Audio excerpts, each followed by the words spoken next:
The whispers began the moment she stepped into the dojo, cane in hand. Young students exchanged smirks as the elderly woman fumbled with her white belt and oversized gi. Her instructor watched with impatience, while two top students openly mimicked her clumsy movements. They saw only an old woman out of her depth, failing to recognize the legendary martial artist beneath the frail exterior, whose inconsistent mistakes hinted at a deeper secret. Their mockery would persist for weeks, unknowingly unraveling the threads that concealed a formidable master. The afternoon sun cast long shadows as 72-year-old Margaret carefully exited her worn-out sedan, a floral cardigan draped over her shoulders and a wooden cane supporting her.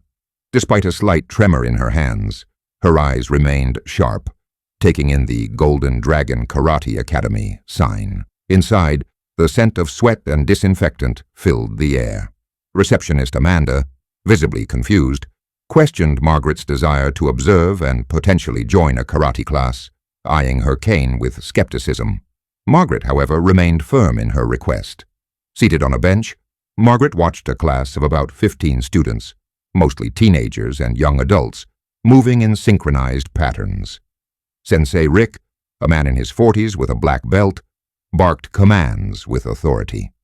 After class, Margaret approached Rick, expressing her interest in the beginner's class. Before he could fully respond, a young man named Tyler snickered, suggesting she belonged at a bingo hall. Rick, uncomfortable, tried to politely dissuade her, citing the program's physical demands and insurance considerations. Erica Matthews, the business manager, intervened, initially echoing Rick's concerns about physical capabilities and liability. Margaret, however, gently but firmly insisted on karate, not Tai Chi. Erica, weighing the potential enrollment against liability, eventually conceded, allowing a trial period.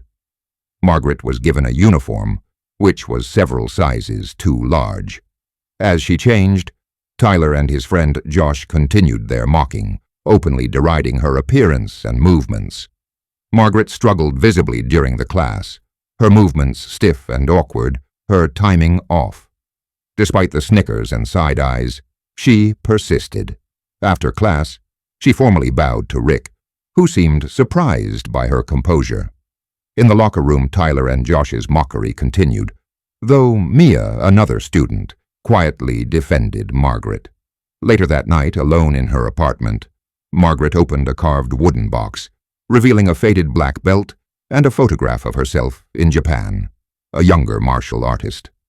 2 days later, Margaret returned, greeted by a hesitant smile from Mia. Margaret offered Mia a suggestion that improved her stance, much to Mia's surprise. During sparring, Josh, paired with Margaret, threw light punches, expecting her to flinch. Margaret, however, moved with surprising control, avoiding injury without revealing her true skill. Josh's father later called him, having seen Margaret's posture and awareness, commenting that she moved like someone who had trained for decades. Mia, meanwhile, found a book mentioning Margaret Gardner, a martial artist who trained in Japan in the 70s, making her wonder if it was the same woman. An elderly Japanese man also began observing the dojo, a file of Margaret's past clippings in his car.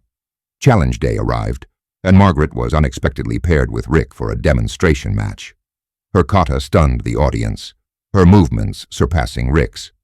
During sparring, she effortlessly evaded Rick's attacks, finally sending him stumbling with a palm touch to his wrist. Silence fell, broken by Tyler's shout of "Bullshit!" It was then that the elderly Japanese man stepped forward, announcing, "You stand in the presence of Margaret Gardner, 6-time All Japan Women's Karate Champion." Shock rippled through the room as Rick uttered, "Thunderhand Gardner."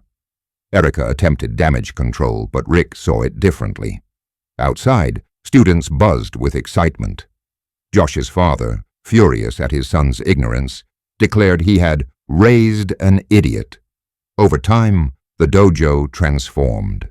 Students who once mocked Margaret now bowed to her, some seeking her guidance. Kenji, the Japanese visitor, explained Margaret's history to Rick, her training under Master Tanaka, her overcoming racism and sexism, and her disappearance after a scandal. A note slipped under the dojo door warned of danger, followed by public threats. Hiroshi Kojima, son of the disgraced promoter, challenged Margaret at the regional tournament. In the final match, Hiroshi fought with aggression, but Margaret countered with grace, redirecting his energy. At the climax, she placed her palm over his heart, a lethal strike withheld. Hiroshi confessed his dependence on his father's hatred, and Margaret gently urged him to find his own path. In the weeks that followed, change swept through the dojo. Rick bought out Erika's share, restructuring the academy. Mia's online investigation helped dismantle Kojiro's network. Hiroshi returned as a guest instructor. At a ceremony, the dojo was renamed Gardner Tanaka Karate Academy. Margaret addressed the students, emphasizing that strength comes from within. Her journey had come full circle, from ridicule to respect, isolation to community. The lesson was clear. True victory lies not in conquering others, but in creating a lasting legacy.